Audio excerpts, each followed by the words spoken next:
Hello,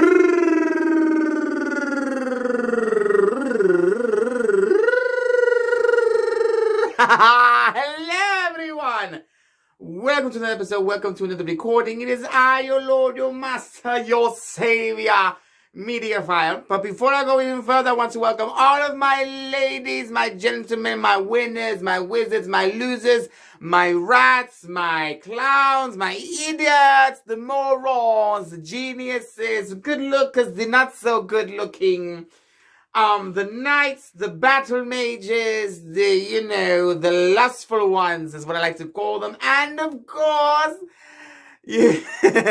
my roaches, whatever you call yourself, welcome to another episode. I'm so happy to have all of you here. I'm so happy to, bring some more knowledge, some more understanding upon the theoretical workings of this channel of magic and the myths that lie within and outside, of course.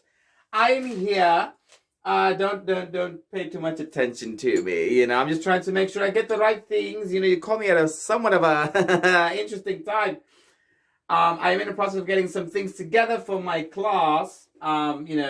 We're actually going to be talking about portals, believe it or not. And if those of you who are perhaps in my class watching this channel, watching this thing right now, I urge all of you to pay attention and to please open your books, your notes, whatever you are. The more you understand something ahead of time, the easier it will be for you to engage in a proper conversation or discussion in class. So, for those of you who perhaps don't know, perhaps you're new to this channel, this is a safe haven where I talk about the more subtle arts, the more subtle crafts, and the myths and theories thereof. Now, some of you perhaps who are practitioners may have some things, maybe some issues or perhaps some differences or disagreements with what I have to say. But like I said, I come at these things from a very analytical and theoretical point of view. And the things that I have done, that I have seen, and that I practice make sense within this sort of view. However, I urge all of you that perhaps for those of you who are practitioners or perhaps mages of a certain, title, I urge all of you to watch, to listen, and to absorb what it is I have to say. And then perhaps if you have perhaps a disagreement, feel free to put it in the comments. I would love to read them. I'd love to have people to write comments anyway. Woo! This is so niche. I don't know, but yeah, so don't mind me too much. I'm looking for my third accoutrement. I'm not sure I'm going to find it, but anyways, let us get into the bulk. So beforehand, I remember I spoke very, somewhat extensively. I was trying to summarize it. The concept of things like sigils, runes, glyphs, and even grams, and the differences, sort of, thereof in between. I spoke to you about the things that are required for certain things, the differences between them. And like I said, I pretty much go into extensive things. But, since then, I'm starting to make some improvements or perhaps some, enhanced, what's it called? Learning tools for all of you to, understand and to learn. Because it's very important for us to learn and to understand. But no, seriously though. But I think since then, I think the issue I had before was I wasn't able to give you proper examples that I have, pictures or whatever. But I have my grimoire here, and I will be showing you perhaps some pictures or references to just a brief thing, because I'm going to be talking about something else completely different. This will probably only take like maybe 2 or 3 minutes, so please bear with me. So before, when I was speaking about these certain things like sigils and rules and everything else, what I was speaking of are perhaps, tools or, symbols you use to help you attain a certain result. Sometimes it can be to ward an area. Perhaps it can be to warn an area. And other times it can be simply to attract certain things that you would want welcome into your life, into your domain, even into your spellcraft. But I think what is important to denote or to understand is that sigils and everything else that goes with them can change entirely depending on what culture or on the practitioner, as are the utilizers and even maybe the definitions. But from what I've defined, I've tried to, explain to you all the differences between what I have seen practiced among, fellow mages or the practitioners, what I have seen, through a lot of scrying. And so it is something that I believe is quite crucial. So I believe the people don't understand is that a simple symbol thing can act as a rune or a sigil. Sigil is a bit more advanced. It can involve runes within it, but sigils are meant to promote a certain type of energy or result to happen. You can enhance sigils by putting them within grams or glyphs, and by adding things to them, and what would you call it? What you're trying to do, your intuition, what you are, the result you're looking for. So, for example, I have here this one. I'm not sure if you can see it. Yes, you saw one on the other page. I have that class. So all of that stuff, that right there is a sigil of one that I have created. And it's a sigil of healing, of regeneration. And so you would put spell work and, maybe a chant incantation within that sigil to help promote the energies to flow within. It is something that you can put to mark an area as a zone of healing or of regeneration, and it is a very potent spell. But it requires a great amount of concentration to allow it to actually take effect. You need to make sure that you are concentrating your energy and that you are putting it into the sigil. Everything is through intention. So you have to make sure you are doing this correctly and that you are doing this intently to achieve the result that you're looking for. It is quite fascinating, sigil work, and it can be quite advanced. And if you're not careful, there's no inherent danger to what we understand through using spell work. The issue is knowing whether or not you're doing it correctly and for what it is being used for. So quickly, before I finish this brief explanation, I will show you a gram or perhaps a glyph, just to show you the differences. So, for example, you have here is perhaps a sigil. Here is a gram. So if you can see that right there is a type of a gram or a glyph of my making. I use I use an octagram or octahedron or whatever you want to call it as a method of providing a strong foundation for the gram, for the energies that I want to be swirling in. The more advanced your spell work is, the more elaborate it is, the stronger the foundation it needs in order to function and in order to operate safely and properly. For example, I attribute this to things like buildings when I mentioned it. A strong building is one with strong foundation. If you want strong glyphs, strong grams, strong spellwork or sigils, you have to keep certain things in mind. So by using an engram of a certain type, of certain number, it can help indicate not only its power, but its stability and to what specific type of spells it's used for. Different grams and glyphs can be used for different types of spells. For example, this one is a welcoming. It is a welcoming gram. You can think of it as a sort of, welcome sign to spiritual forces and even spiritual energies. The incantations I put within are what you would utter, and you would do this repetitively, trying to focus your intent to try and make sure that the, gram is working, that the glyph is working. And this, you have to communicate this, make sure the spirits understand, or the energies understand, that this is what you are trying to do. You're trying to promote a welcome space, a welcome area for them, for their energies. Even ghosts need a home from time to time. Not all spirits are, evil in essential nature. For example, you people perhaps think of things like angels or fairies or pixies or whatever. The good ones are the ones you want to keep around because they promote, good things or whatever. But if you want a little bit of mischief, you can alter it to sort of, promote those sort of energy spirits to come through. But that is an example. Using things like lines, straight lines, vertical lines, horizontal lines, even diagonal lines, help add increased stability. Leaving openings within the lines, within the different levels of your gram, can help indicate a direction from where you want the energy to flow. The lines can also serve as guides when you use them within grams or within, these certain glyphs, or sigils or whatever you call it. It's very important if you want the energy to flow, to concentrate, to sort of, collect within this basin of magical energy. So that is pretty much the brief rundown. I could read to you perhaps the other things in call, but I didn't want to get into it. We already spoke about it beforehand, but if you're even more curious, please feel free to leave it in the comments. So the subject of this video I'm going to talk about today, and I'm going to leave this here.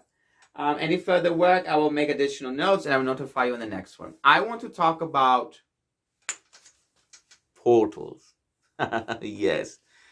Portals. I want to talk about portals because I believe it is important for all of us to understand whatever you practice, whatever religion you are in, or whatever you do in your daily life, however mundane, You need to be aware of the potential portals you are opening or leaving open for any kind of energy or spirit to enter. There are a lot of things in our life that we go through, a lot of things that we are exposed to on a daily basis, without understanding exactly what it is meant for, and exactly to what effect it is having on our person. When it comes to things like portals are essentially doorways, openings, gateways, whatever you want to call it, that allow things to pass through. You can send things to a place, you can pass through into a place, and you can return, and other things can enter into your space as well. For that need is why you would need things like walls, or perhaps identifiers, filters, magical filters you would need to ensure that certain energies that you don't want coming in. Hence why I mentioned the grams and the symbols you use to perhaps certain things, all of those things. The things you don't want, you can include it in there. And I understand that there are spell works and theories done in, because when you try to create a spell, you don't want to create any contradictions within whatever you're working with, things like negative words or whatever. However, if you want to put something up like for protection, instead of using herbs, and if you're relying things on spiritual energy like myself or anything else, you have to let the spirits know who and what type of thing is welcome, even the energies as well, because there's both negative and positive energies, and they take up different, subclasses within their phyla. So these are certain things you have to keep, in mind when you're sort of doing these sort of things, these sort of practices. So a portal, in a sense, can literally be anything, and even objects can act as a portal.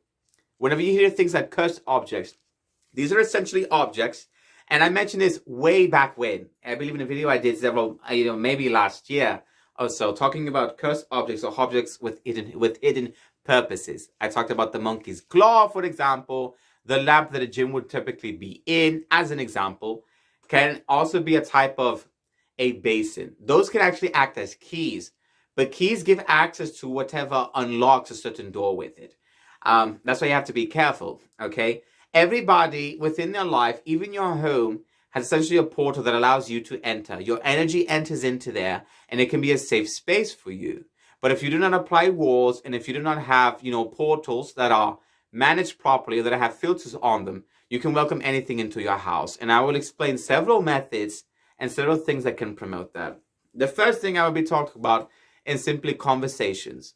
Whoever you talk to over the phone, spirits are able to listen in on conversations, and certain conversations can carry with them certain types of energies. And the energies, without you even knowing and realizing it, can invite them in and can invite energies within your safe space. So you have to be careful to a certain degree what you're talking about, unless you have protective walls in place that still filter them out, and that only, allows you to just, let's say, de-stress. These are things you have to keep in common whenever you're working with these sorts of things, okay? And spirits are very, complex creatures and beings. They have identity. They have purpose within their lives. Some of them, And so you have to keep in mind that, the same way you wouldn't want a random stranger walking into your house means you don't leave the door open. Locks are there for a reason. They're meant to save you. Well, they're meant to keep you safe and your belongings safe as well. Or whatever you invite into it. They can also be used to keep and contain certain things in, which is important that you understand how seals work and that you use seals correctly and effectively. And I believe I can go into a video later on about seals and how to use them properly, depending on your craft and depending on your culture. Okay, so the first thing is conversations. Be mindful of what you say, because words themselves have power. That is very important. Words are very strong in magical workings. Yes, you can use practical things. You can use your hands, your body. You don't even have to speak to enact spell work. But sounds in of itself have energy. They have intention. And by breathing or by speaking incantations, you are essentially putting a piece of your spirit, of your person, of your force into whatever you're working. So you are essentially charging. You're giving a type of energy or something to, understand what it is you're trying to explain and what you are saying. So conversations, first of all. The second thing would be for certain types of devices. They could either be your phones, your TVs. I don't want to get into the whole thing. Oh, the devil's in the television. It's a portal for demons or whatever. All of those things, though not entirely realistic or correct, are not entirely false either. Anything can act as a portal. Anything that you are absorbing, that you are welcoming, either into your psyche, into your eyes, or into your space, is a portal. It could be the movie you are watching, a show you are watching. And I know this is somewhat of a debated topic, but I would say unless you have rules and put in place that sort of negate those energies to come and shoot, and you're looking at it for simply entertainment or information purposes, you have to keep these things in mind. When you are simply watching something and you notice that there's a perhaps change in the atmosphere within your space, that perhaps you as a person have perhaps changed a little bit, that you feel different types of energies around you, it could be possible that you have perhaps allowed something to enter into your home unbeknownst to you. It could be affecting your energy. It could be affecting your craft. It could be affecting perhaps your personality. All of these certain things you have to keep in mind and you have to keep intact in here and in here as well. You can put wards on yourself, charms around the place. But even if you perhaps protect yourself and protect your home, there can be nooks and crannies, any type of thing that these sort of energies or perhaps foul, spirits or forces can sort of stay in, Their motivations can be completely unknown to us. Theologically or theoretically speaking, spirits seek to, reside in the world of the living, to perhaps thrive or to feed off of, our spirits, our energy. We, like them, share spirit. We share spirit energy, spiritual forces. We have things that they sort of identify with and that they can sort of feed off of. For example, things like succubi. They thrive off of sexual energies and they feed off of it. They are seen as demonic or perhaps negative entities and creatures. So they do things like that. Even things like nightmares or whatever. Some people believe it could be a type of spirit that's feeding onto your fear. And so that is why it's important to put things like dream catchers and wards around to promote positive things from entering into your dreams. However, nightmares, side tangent, can be a way for you to grow and for you to look at something, because sometimes nightmares are a deep dive into the thing that's affecting you immensely.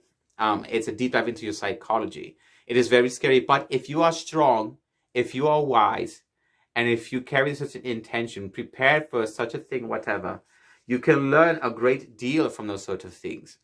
A lot of things that come off scary to us is simply to inform us of either what is to come, what is expected, or perhaps what is happening currently in your being that perhaps dreams cannot convey differently. Nightmares are very potent and very effective in the fact that it can cause a change in a person's behavior. And sometimes it can be for the better. Not saying that's all like that. I'm just saying that these are special cases. Okay. The third thing I will probably be talking about, in terms of, besides from TV or phones or whatever, and conversation, can be about spell work, for example, working, your crafting, things like energies. Now, this is a big controversy. You all might not like it. You might not agree with it, but I am telling you, simply as a person who has seen these certain things, for example, there are people that they go into a spellcraft, whatever, unprepared for what the spellcraft entails, unprepared for the effects it could give you, and just unprepared in general. Certain spellcrafts, rely on energies, either terrestrial, earth-like energies. Not everyone works with spirits, not everyone works with deities, which I will get into a different thing. I don't mean to attack deities. You have to understand my thing about them. I will go into that briefly. But your spell work. So there are certain spellcrafts that require certain things of a practitioner.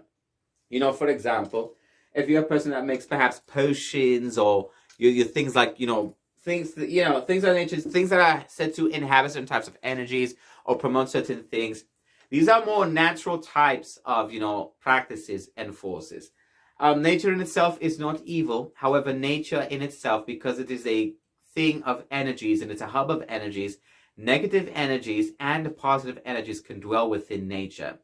Not everyone thinks about that. So there are certain things, for example, that are in nature that perhaps you would want to use in your craft, in herbology, or whatever you want to call it, that could in fact house within it negative energies. That is why you need to do your research properly into what type of things genuinely and generally promote the certain types of energies and forces you're going for. Okay, you don't want to just work with something. For example, things like blood, some practitioners like to use things like blood magic, or perhaps things like for health or medicine. You need to understand when you're working with things like blood holds, I believe, a life force of whatever it was within before. And it even holds within some types of energies. That is Again, that's also confirmed. For example, there's different types of, blood as well. Not everyone can receive the same type of blood, or else they would receive, very negative side effects. The same thing can be applied to your craft or to your magic. You don't want to just welcome anything in, thinking it can be a benefit when it in fact turns into a detriment to your health. So you have to keep that thing in mind. When you're working with things like blood, understand that other beings, like spirits, for example, they gravitate towards blood as well as spiritual energy. Blood is believed to be perhaps a physical form or an element of the spirit itself. It contains, elemental energies within it, things like water, things like earth because of iron, plasma, whatever it is. All of these certain things which derive from origin material, from like the elements, for example, hold different types of energies within them. And it is also believed and theorized within my circles when it comes to things like practicing blood or whatever, that blood within it holds even the energies and the emotions, memories, or whatever it is of its predecessor, of the person that held it before. So if you're getting blood from perhaps a person who perhaps not so well up here, or perhaps was, quite, negative, to say politely, the blood you're receiving from that person, even though your body can absorb it and keep you to, well enough to survive, can in fact, sort of hurt you in a certain way, unless if your body is able to just simply, reject it and then absorb the, the good parts of the blood. But like I said, it is a theoretical analysis on what blood is and what it is used for. So things like practice is very important. When you're working with spirits, it's the same thing. And by spirits, I also mean deities. There are deities that, for example, demand a certain thing of a person. And like I said, I have no real qualm. I have no real anger or, any sort of negative thing towards deities. It's just deities, are spirits inherently, just a lot more powerful. And that they, they are their own person, they have their own identity. And so they work a certain way and they do things a certain way. And so if your person isn't aligned with that sort of way, they can become somewhat of a detriment to you, and they can be kind of dangerous. The only issue is why I don't exactly vocalize it too much is because deities always ask you of something, or they like to demand.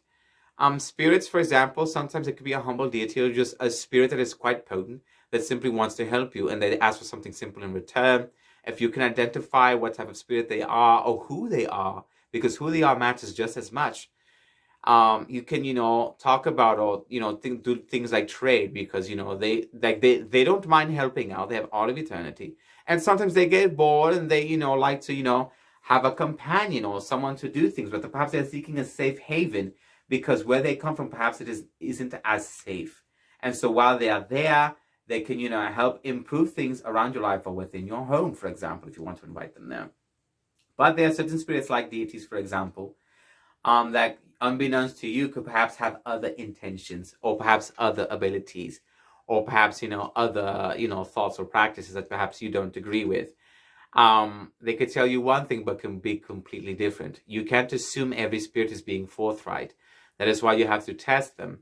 And if they are honest and if they are one of good character, they understand the test and the worry you have for allowing any sort of thing into your life. And you have to explain it to them sometimes for them to understand. Treat them as people because they are people, Animal spirits, do I believe in them? I believe they do exist, yes. But they operate a bit differently than, human ones or beings that had sentience before. But like I said, it's just very debatable and theoretical. I don't want to get too much into it. But be very aware that what you are doing is not only benefiting your life, but whatever you're using it for. Like I said, people are different. Some people are very introverted versus extroverted. Some people could care less what happens to people outside, their bubble. Other people are perhaps a bit more conscious and perhaps want to promote good things for other people. And so these are things that you have to, keep in mind when you're working with things like deities or spirits. Okay?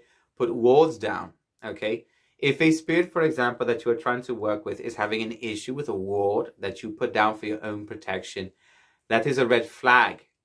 But only in the fact that you're not sure why they are becoming a bit agitated or offensive.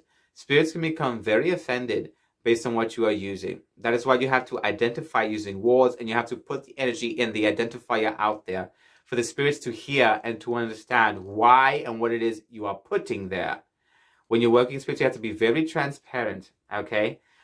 And to an extent, but if you put the attention within your spirit, you communicate it out, it is possible that your spirit can communicate to other ones of a like mindset to enter, peacefully through the wall, because the wall is said to protect you and your things, your space.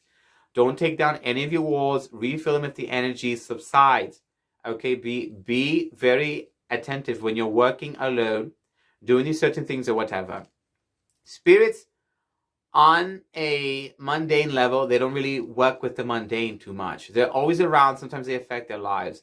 But people that are not actively practicing or working in these sort of practices or whatever, that aren't working with energies, a spirit will not take notice or perhaps pay them any mind. But the moment you do, the moment you start to take notice into their lifestyle, into the workings, or things of that nature, things like energies, for example, you have to keep in mind these certain things and make sure that it is working properly, okay? Otherwise, leave them up, use protection, shields up always whenever you're trying to enter a sort of contract or you're trying to speak or work with spirits of that nature. Now, there are other things I could go into. I'm even working things with other mages, for example. Other mages also have spirits. They have other practices. You have to understand that not everything is for your benefit, that they have their own motivations or whatever, okay? On certain circumstances, and this can be a rare occurrence, there will perhaps be certain people that you will perhaps come into contact with. You automatically feel a strange feeling by them. And it could be perhaps the internal ward you have that is sort of being uneasy. Because every person, those of us who are very, sensible to things like energies, things like emotions, whenever you are near an energy that perhaps is unwelcome, your body and your spirit will alert you almost immediately. It like spirits can tell whenever they are near other energies or spirits that perhaps they don't agree with. When you are with another person, there is a general rapport, there is good energy flow, there is good, spiritual contact, But there are some spirits that are perhaps neutral, that perhaps you can't gauge, and some that are very good at disguising themselves as positive ones until they enter your life. Things like serial killers, for example, things like rapists, for example. These are spirits that are, can be very misleading and deceptive, which is why you have to be perceptive and attain certain levels of, skills like, discernment or perhaps divination, things of that nature that allow you to see past things that try to be what they are not. So you have to be very careful. Also, I strongly urge that you, keep a ward on you, perhaps sort of amulets or whatever it is, or perhaps, invoke one onto yourself, create a barrier, a shield, anything you need that protects you from outside influences and forces. So all of these certain things, for example, the portals, these all coincide with that. Conversations, what kind of energies you're welcoming in. Thoughts can even do that, but conversations mostly because it is a stronger type of, of force compared to just thoughts alone in practice, I mean. Things like devices, things like TVs or phones of that nature, afterwards, things like spirits, your workings, things like your crafting is what I meant, is the third thing, your magic work, things of that nature. The spiritual forces of working with deities is another one. Even other people. There's about 4 or 5 things you can gauge from what I've explained to you. But these things are very important to understand, that not everyone has your best interest in mind, and that when it comes to portals, always keep yours, locked and, and sealed, okay, till you use them. Be very careful, be very mindful, make sure you're working in safety, and, make sure you're going through the proper processes and, the preparations for these certain things. So, without further more delay, thank you so much for watching. Thank you for, enjoying what it is I'm giving you. I sure hope all of you are listening intently, that you took some notes, that you take this into consideration. If you have any issues with what I discussed, I urge all of you to please put it into the comments. Perhaps, discuss amongst yourselves what you are thinking about, things that you are perhaps doing wrong or correctly, that you perhaps help others with or discourage others from doing. I urge all of you to practice with safety, in safety, that you practice with intention, understanding, and welcome others into your craft as well, because it can help amplify whatever it is you're doing. when it comes to things like sigils or grams or glyphs or whatever, make sure you are using whatever it is I told you. Use things like lines for stability, for guidance. Use things like, grams or engrams for stability, for strengthening your walls or whatever it is you're using them for. And, and make sure that, you're doing your proper research when it comes to introducing anything or starting anything in a certain craft. I urge that very strongly. I hope all of you are safe, that you are well, and that you remember that on this channel, we promote good vibes, we promote good feelings. This is a family environment, an environment of friendship, of kinship, of those who seek knowledge and understanding of forces we either know or don't know, or perhaps seek to understand. It is, for the most part, theoretical on those certain bases, but if it perhaps makes sense to you, I urge all of you to perhaps take it is what I offered you, whatever it is. Okay? So, thank you again for joining me. Remember that I love you, that Pahalo loves you as well, that I care for you, okay? And that the people here are here and are with you in whatever struggle, whatever trial you may find yourself, okay? Till next time, this has been Myths and Magic. Goodbye!